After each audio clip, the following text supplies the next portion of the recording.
Life Media, America's leading source for life improvement, presents Jim Rohn, Living an Exceptional Life.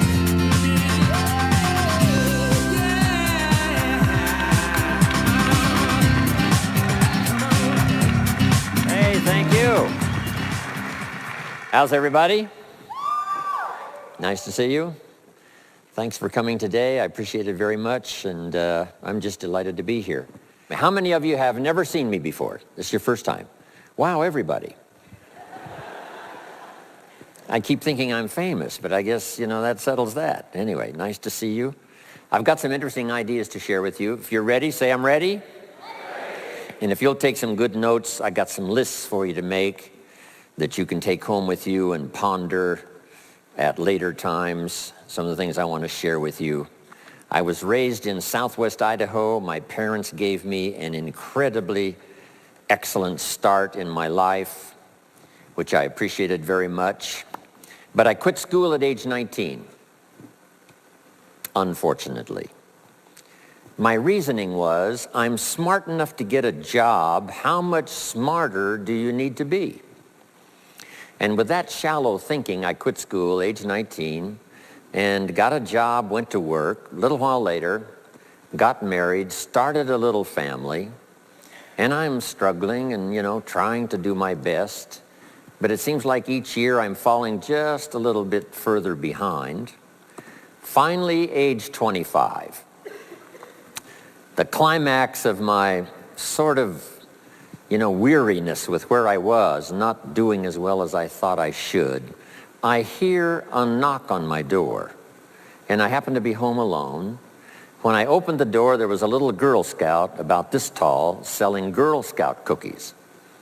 And she gave me the finest sales presentation I've ever heard. Girl Scouts around the world, no better organization.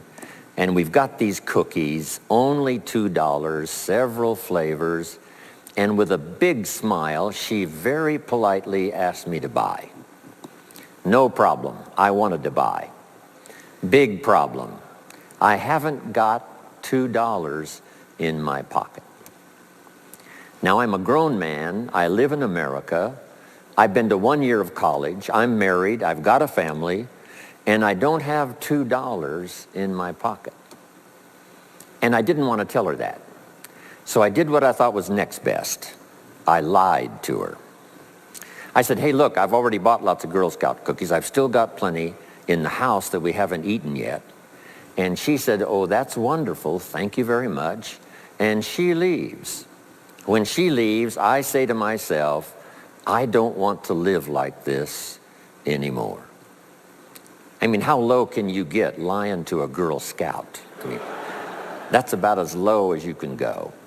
But I promised myself that day I was going to start my search of finding opportunity, finding somebody who could teach me and coach me on doing much better for myself and for my family and for my future. And shortly after that, I met a most extraordinary man, very wealthy, but a friend of mine said, you got to meet this man. He's rich, but he's easy to talk to. He's got a unique philosophy of business and life. And the more he told me about this man, the more I said, I've got to meet this guy. And shortly after that, I had a chance to meet him. Sure enough, when I met him, I was impressed. Obviously, he was rich, but he was friendly and easy to talk to. And I said to myself, if I could just get around someone like him, and if he would coach me, I would be willing to learn anything. I'd love to be like him. Well, my good fortune was he invited me to join his company. And over the next 5 years, my dream came true. He coached me and taught me how to turn my life from pennies to fortune. And he's not alive anymore, but I'd like to pay tribute to him one more time, Mr. Earl Schoaf, for the dramatic impact he had on my life, especially during that 5-year period. And so my whole life turned around. I made my fortune by the time I was 32, starting at age 25. And some of the ideas that I want to share with you today came from that 5-year experience. Then from there, I got into lecturing and giving seminars, and I've written a few books. And my career now spans about 41 years. But I'll never forget the impact this gentleman had on my life with a few simple concepts that totally changed my life, changed my future, and changed everything. Jim Rohn's view of the 21st century. Here's number one: unprecedented opportunity. We not only have begun a new century, century 21, it's a new millennium. A millennium is a 1,000-year period. We've had 6 so far. This is the beginning of the 7th millennium, and some scholars tell us that this could very well be an extraordinary time for the human race, this 7th millennium. And there's probably a lot of good reason that that is probably true. Unprecedented opportunity. We've now got the technology. We pick up a telephone now and talk to somebody on the other side of the world. Transportation now is so easy. I get on an airplane in Los Angeles, and 13 hours later, I'm in Tokyo. 5 meals, 3 movies, and you're there. I mean, you know, it's a simple deal. Anyway, we've got technology, we've got transportation, we've got all the rest, right? So this is going to be a time of unprecedented opportunity in every field you can imagine, every industry, every country. It's going to be the greatest period of opportunity time in the history of the human race, the 21st century, especially these opening years of the 21st century. So that's number one, unprecedented opportunity. Now here's the second note to take. Now also keen competition, because we now play the world game. And it's not just competition across the street and company to company and, you know, division to division and, you know, company to company. Now it's worldwide competition. A job now becomes available. Does it go to someone in Minnesota or someone in India? Worldwide competition. So now you've got to be ready to cash in on the opportunity, but you've also got to be ready for the competition. So I've got some interesting ideas on how to be prepared for both opportunity and competition in these opening years of the 21st century. Here's some of my best advice. Number one, you've got to have more than one skill. It's okay to have one skill, but I'm telling you, if you want economic safety for the future, especially this century, my personal opinion, you need more than one skill. We've seen people, right, the last 15, 20 years that only had one skill, worked for this company for a long time. The division the guy worked for got chopped, eliminated. Now he loses his job. Now he tells us he's in economic distress. Why would that be? Simple answer. He only had one skill. So for economic safety for the future, my personal advice, you gotta have more than one skill. In fact, it led me to my first fortune, and that was learning more than one skill. I started learning these extra skills in Idaho, where I grew up. I knew how to milk cows, but it didn't pay very well. Then someone gave me this incredible advice. If you want to lay the foundation for a future fortune, you've got to learn more than one skill. And I started that process age 25. Here's the first one, and I started part-time, a little sales job that I got. A product that I believed in, learned how to present it well enough for somebody to say yes, gave excellent service so that that would lead to multiple sales, and this little extra part-time job in sales absolutely started multiplying my income. From milking cows, now I've got this ability now to start getting customers, keep them serviced, and make some money in this extra skill. So now I've got 2 skills, milking cows and finding customers. Here's the next skill I learned, just to give you a quick list. Next was finding good people. If you've got a little enterprise going and you need some people, you have to just go look for them. And when I learned this skill, finding good people for my little enterprise, I couldn't believe how it drastically changed my income. My income now starts to multiply, not just increase. So now I've got what? 3 skills: milking cows, getting customers, finding good people. I'm on my way. Here's the next one that paid me big money, in case you're interested, and that's organizing. Organizing simply means getting people to work together. Big challenge, but if you learn the skill, getting people to work together, they pay extraordinary money. Here's the next one that really increased my income substantially, and that's promotion and recognition. Rewarding people for small steps of progress. I mastered this one. And here's the philosophy behind it. Be so busy giving other people recognition, you really don't need it for yourself. I mastered this. Guess what it pays? Big money. Let me just give you one more, and it's in 3 parts. And that's communication. Learning to affect other people with your language. Of all the things not to be lazy about, it's language, because words can work miracles. And communication I found in 3 parts. Here's number 1, training, showing somebody how the job works. Showing somebody how the business works. We call that training. I got good at that, paid big money. Here was the next one, teaching. Teaching people how life works.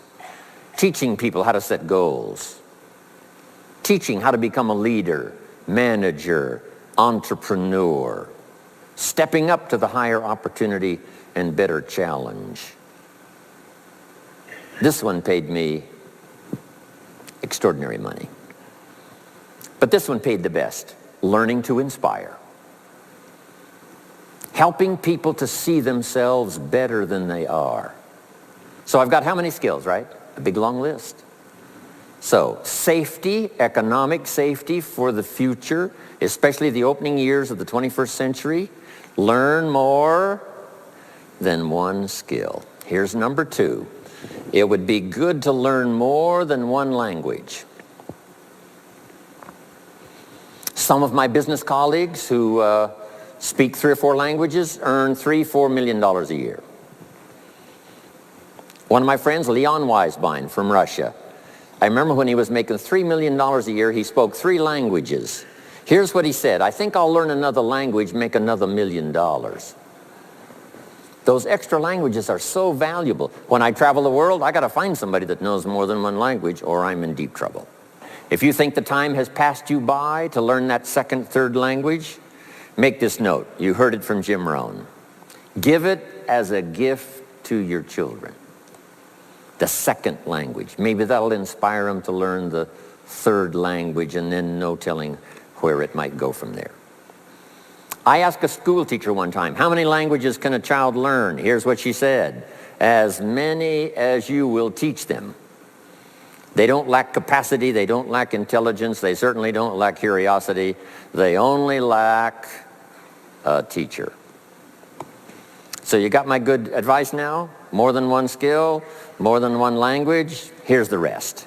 Learn the simple economic formula that works for everybody, and I can give it to you in just a couple of sentences.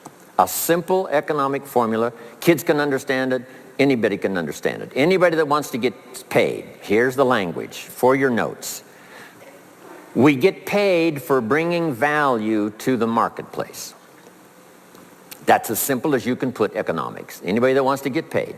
You get paid for bringing value to the marketplace. The marketplace is the people. Now, the value we bring is one part of it, a product or a service, but here's the other part, the value you become. So just off to the side, put the value is 2 parts. The value you bring, like a product. If you manufactured it, you might keep improving the product. If someone else manufactured it and you're out selling it, they probably keep improving the product. But this is the one you have to work on yourself. The value you become, like an entrepreneur, a leader, a teacher, supervisor, manager. What you become also pays much more than what you bring. Once I understood that, then here's what my mentor said. Go to work on yourself harder than you work on your job. If you work hard on your job, you can make a living. Then he said, if you work hard on yourself, you could make a fortune. So I worked hard on my job and made a living, but I learned, starting with those extra hours per week, learning these extra skills, I started working on myself.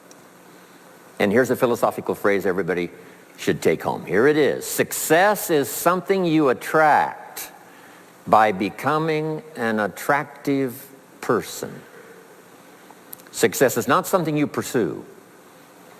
It's what you attract by becoming attractive. By becoming attractive to the marketplace. What would do that? Multiple skills, multiple languages, and then some of the things I'm going to talk about the rest of the seminar. So, now what else would help you to be attractive to the marketplace besides more than one skill and more than one languages? I've divided it into five simple, basic fundamentals of ideas to ponder and think about that will increase your value to the marketplace, could perhaps, like it did for me, multiply your income by 2, and then multiply it by 3, and then multiply your income by 4, and then by 5.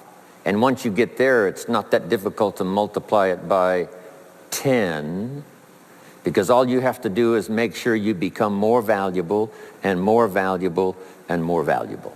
You don't have to work on the economy, because here's the first note. Each person's income is determined primarily by their philosophy, not by the economy. Once I understood that, then I said, well, I don't have to go to work on the economy. And the answer was no. You only have to go to work on yourself to make yourself more valuable. So now here's 5 things I want to share with you. And the first one is your personal philosophy. What could get you more prepared and ready for cashing in on the opportunity of the 21st century? And here's the first one, personal philosophy. Your personal philosophy is like a guidance system that helps you make decisions what to do, what not to do. From the information you get and what you learn and what you know, we decide. Maybe your philosophy would have been 5 years ago never to attend seminars like this. You just didn't go. Now 5 years later, here you are. Something happened along the way to change your mindset, saying, hey, for the money and the time, if I just get one good idea and walk away, it certainly is worth the money and the time. So now that little amendment in your philosophy, you now say, I'm going to regularly go, because it doesn't take but a few ideas to make a great difference in your income, personal life, social life, and all the rest. So now you know that's valuable. A change of mind, a change of idea. So that's what personal philosophy is all about. The more we learn, the more we know, the better we're able to make better decisions about 2 major things. Your philosophical guidance system does 2 things. For your notes, number 1, helps you to see the dangers on one side so you can avoid those. But here's what else your guidance system does. Personal philosophy helps you to see the opportunities on the other side so that you can expand those, maximize those. And here's what that's called. The game of life is to minimize the dangers and maximize the opportunities.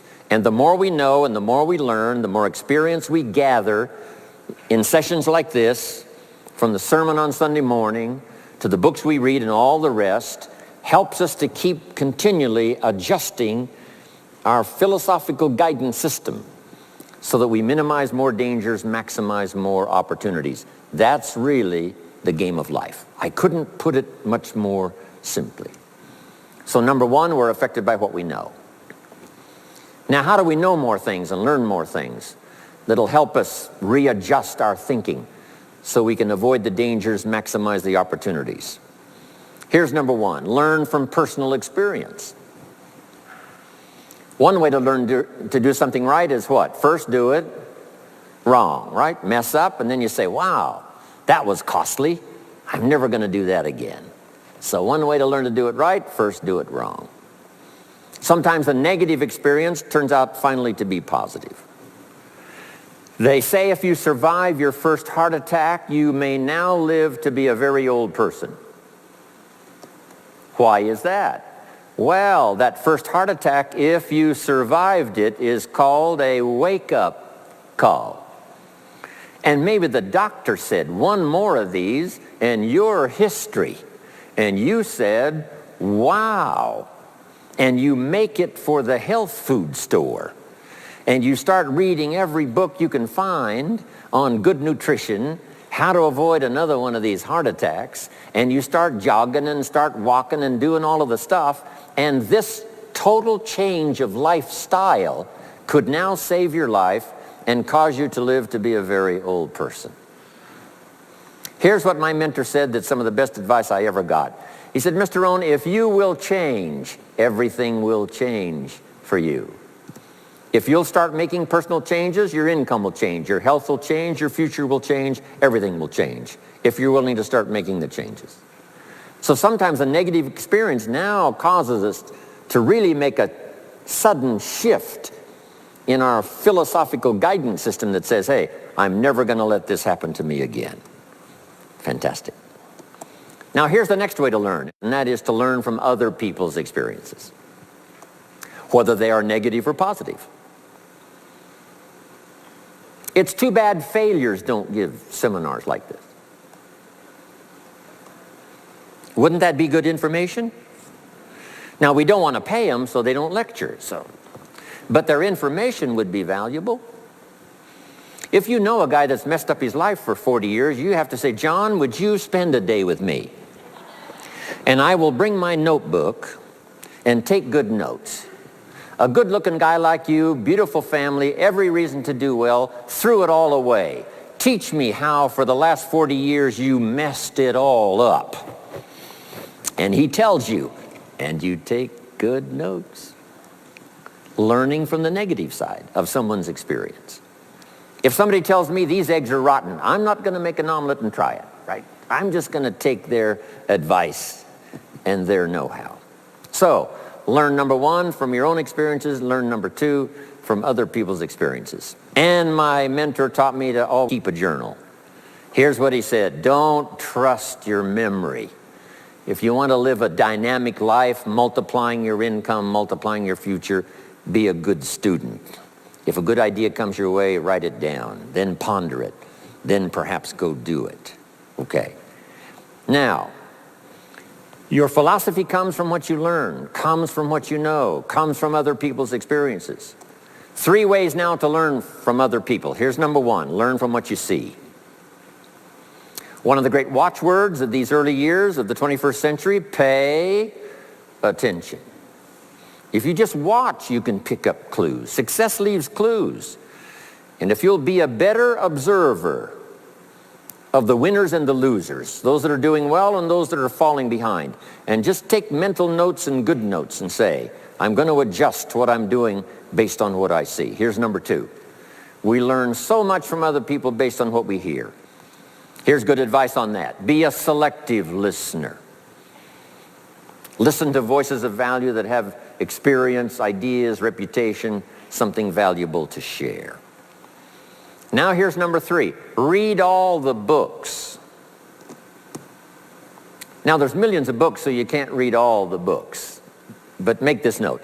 Read all the books you need to read to make you as wealthy as you want to be, as healthy as you want to be, as prosperous, as productive, as unique a human being as you want to be. Read all of those books. Don't leave those books go unread. My mentor got me started on my library when I was 25. I got one of the best. If you saw my library, you would be impressed. I haven't read everything in it, but I feel smarter just walking in it, right? My library. I was smart enough to buy it all. Now I got to be smart enough to read it all. Now jot this down. When you do read, you have to sort through what you read and decide which is valuable to try. That's part of the process of learning. Gathering information and sorting through it. One, the information that would apply to you, and what you think would be valuable based on your current philosophical opinion. So read all the books. Our lives are greatly affected by what we learn and what we know. Now here's number 2 of these very basic 5 things I want to share with you. First, your personal philosophy. Here's number 2, your attitude. First, we're affected by what we know. When I talk to the kids in high school classes, college classes, that's the first thing I tell them. Get the information while you're here. Right? Nothing worse than being stupid when you get out of school.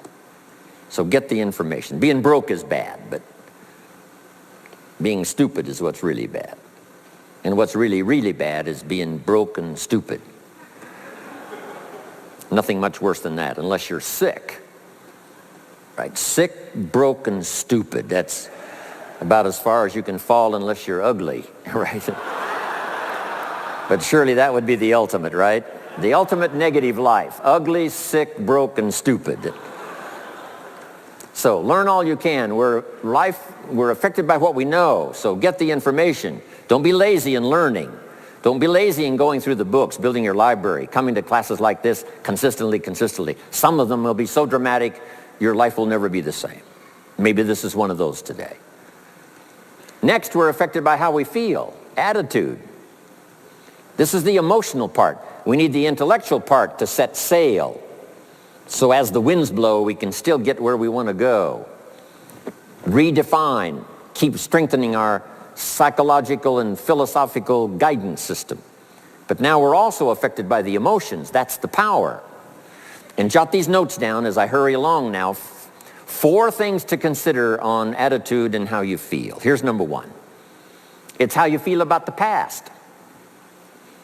It's important to make the past useful. Past experience, even past losses, past failures, as well as successes. To review it and go back over it, see where you went wrong, correct that, invest that now in the future. Don't live in the past, and don't carry the past around like a burden, but simply use your past as one of your mentors to help refine mistakes, make some changes that you can invest now in the future. Here's the second attitude. It's how you feel about the future. We look back for experience, but number 2, we look forward for inspiration. Now, where does the inspiration come from? Looking forward. Here it is, learning to set goals. Number 1, decide what you want. Takes more than 5 minutes. Take some time and decide what you want. Where do you want to go? What do you want to do the next 10 years, 20 years? What would you like to become? How many skills would you like to learn? What are the books you want to read? How about the people you want to meet? The cities you want to visit? Experiences you'd like to have over this next period of time? Start thinking about all of that. Here's the next key. Write it all down. Building a life is like building a house. You wouldn't start building the house until you had it finished. Wouldn't you look foolish starting to build the house if it wasn't finished first? What if you were laying bricks and somebody came by and said, "What are you building here?" And you said, "I have no idea." See, they would take you away to a safe place. So building a life is a lot more important than building a house.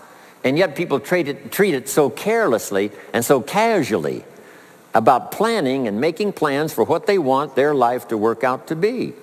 So I'm asking you not to be casual anymore. Start designing the future for yourself, for your family, for your business, for your future. Okay, decide what you want. Okay, so from the past we get experience, from the future we get excitement, inspiration by setting goals. Now here's the next advice. Put everything on your list of goals. Little things, insignificant to someone else but important to you. A goal list is important. You don't have to publish it in the local newspaper. My Japanese friend, Toro Ikeda, San Jose, California, put on his first list, a Caucasian gardener. I said, go Toro. Back then everybody had a Japanese gardener. He said, no, I'm Japanese. I want a Caucasian gardener. I like that. So set goals. Set the goals that'll turn you on, goals that'll get you excited. Put everything on your list. Now, here's the next attitude. It's very important how you feel about everybody. If you want to be a leader extraordinaire, here's what you learn. Each of us need all of us. One person doesn't make an economy. One person doesn't make a symphony orchestra. It takes all of us for each of us to be successful. Each of us need all of us, and all of us need each of us. Each gift is important. as we bring it to the table, as we bring it to the country, as we bring it to the community. Learn to appreciate that. Each of us need all of us. Now here's the last one on attitude. It's how you feel about yourself.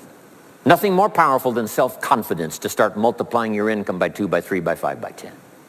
And where does that come from? Make the note. It comes from self-esteem. Doing the things you know you should do, and at the end of this day, your self-esteem is soaring and high. You've met the people you said you'd meet. You made the calls you said you would make.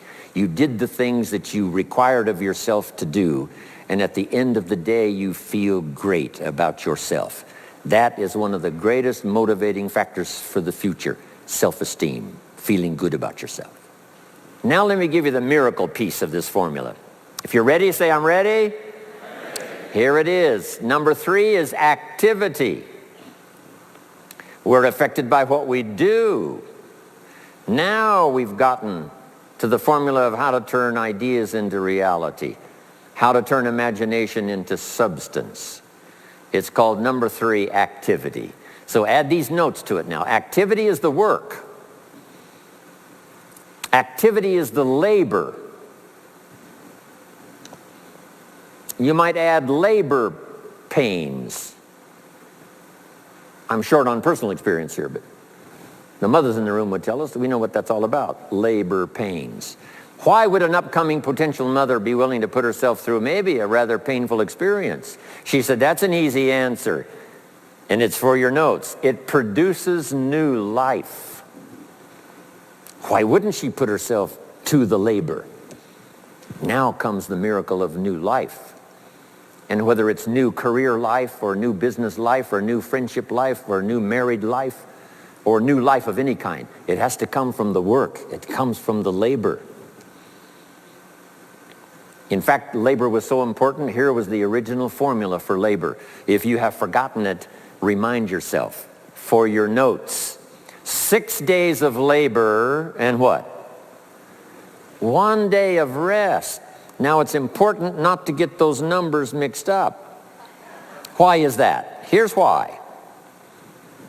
Why not 5-2? I don't know, maybe 5 and 2 would be okay. If God would have thought of 5 and 2, he might have made it 5 and 2. Right? You can't think of everything when you're putting one of these together. But maybe one of the reasons for 6-1, jot this down now. If you rest too long, the weeds take the garden. Not to think so is naive. As soon as you've planted, the busy bugs and the noxious weeds are out to take it. So you can't linger too long in the rest mode. You've got to go back to work. 6 days of work, then rest and spirituality and friendship and change of pace. And then go back over the last 6 days. What did I do? What did I miss? Who did I miss? What happened? So that I can invest those corrections in the next 6 days of higher productivity. Have you got that now? 6 days of work, 1 day of rest. Don't get the numbers mixed up. Activity. Now, activity finishes the miracle. Good question for your notes. How did this convention center get here? Let me give you the steps. Number 1, somebody saw it while the property was vacant. You say, well, how could you see a convention center if it isn't here? It's the only way it will be here. And somebody has to see it so clearly they can draw a picture of it, saying, this is the convention center. You say, no, it isn't there. They say, yes, this is the convention center. The artist's rendering shows you a picture of what isn't there. That's the beginning of imagination. So to turn nothing into something, here's what you do. Imagine the possibilities.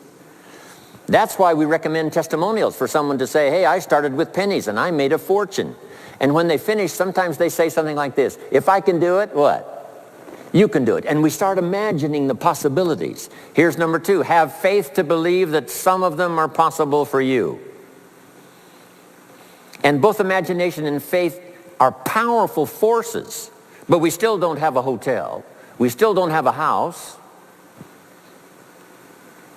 Even though those are powerful forces, it is the beginning. Now, imagination and faith must be deposited in activity or it is wasted. But the finishing touch of the miracle process is now, go to work. Go to work and build a better career. Go to work and build good health. You can't have good health without the work. When did we start hearing that phrase? No pain, what? No gain. You got to do the work. You can read all the books until you're wise. You can have faith and believe until it is extraordinary. But now you must go to work. And if you'll learn to appreciate the work that produces the miracle of good health, the miracle of a career, the miracle of a relationship, the miracle of a fortune. Only humans now can do this. The birds of the field can't do it. No other life form can imagine and create something from nothing. Have faith and then build it and make it real. Only humans. It's an extraordinary gift. Depends on how often you use it. So number one of the ideas I wanted to share with you to make this an extraordinary opening year century for you is philosophy. We're affected by what we know. Second is attitude. We're affected by how we feel. Third is activity. We're affected by what we do. Now here's the final two pieces. Number four, learn to measure progress. Once you've set up a project now, you want to turn nothing into something. Now you must measure your progress. How are you doing? Here's how we teach it to our children. Life expects us to make measurable progress in reasonable time. Measurable progress in reasonable time. That is the game of life. So part of it is not just to set up the proposed project, but as we start working on it, we start measuring how we're doing. Now first, what is reasonable time? You can't ask someone every 5 minutes, how are you doing now? See, that's too soon. Guy says, I haven't left the building yet. Give me a break. Now, we can't wait 5 years. That's too long. So there's reasonable time. So make this note now. What is reasonable time? One, at the end of the day. A conversation a father should have with his daughter today, because the magic is there. If he waits till tomorrow, the magic may be gone today. Next is a week. Make that note. Usually, we get paid by the week. Somebody adds up our value to the marketplace, out comes the check. The next week, somebody adds up our value to the marketplace, out comes the check. What I learned to do is to change my value to the marketplace so the check kept getting bigger and bigger and bigger. I didn't have to change the economy, I only had to change myself. Measure your own progress. Success is a numbers game. We demand it of our children. How many years do you want your child to spend in 4th grade? Approximately. About 1 year, right? You say, well, if they're nice kids, would you give them 3 or 4 years? You say, no. This is not a nice game. This is getting ready for the future. This is getting ready for the challenges and the opportunities. You can't linger in 1 grade more than 1 year. Now make this note. The same should go for us as adults. Don't linger more than 1 year in 1 grade of learning. Adult, management, entrepreneurship, leaderships of all kind. Keep up the pace of learning. Okay. The numbers. Measure. Count. Now here's the key. Face the truth. If you're only making this much progress, there's no use trying to kid the world, no use trying to kid anybody else, and especially don't kid yourself. If in a period of time you've only made so much progress, you just got to swallow hard and say, this is the truth. I've got to face it. Now, what could I do to start increasing my progress and make my health better, make my income better, make my investments better, make my value to the marketplace much better, get busy learning the second skill and the third skill and the next language and the next language to increase my value. I got to get busy and do that. See if you will do that. I promise you, one of the greatest motivating factors in the world is progress. And if you'll measure it, you'll get excited. Now here's number 5 of the 5 major things I wanted to share with you to make these opening years of the 21st century really pay off for you. And here's the word, lifestyle. Learning to live well, because the ultimate essence of life is not a Ferrari. The ultimate essence is not a home. The ultimate essence is not a bank account. It's not $1 million. It's not a fortune. Here it is. The ultimate essence of life is learning to live a good life. That's the key. Whether you have modest resources or whether you have mega millions, either way, the real key is learning to live a good life. And so in my closing 5 minutes, let me give you what I think is a good list. Now, this is the short list. In other presentations, I cover a longer list, but this is called Jim Rohn's short list for living the good life. Here it is. Number 1, productivity. You really won't be that happy if you don't produce. And here's the next bit of advice on that. Produce to the max if you possibly can. To produce a little is okay. To produce enough is okay. To produce some to get by is all right.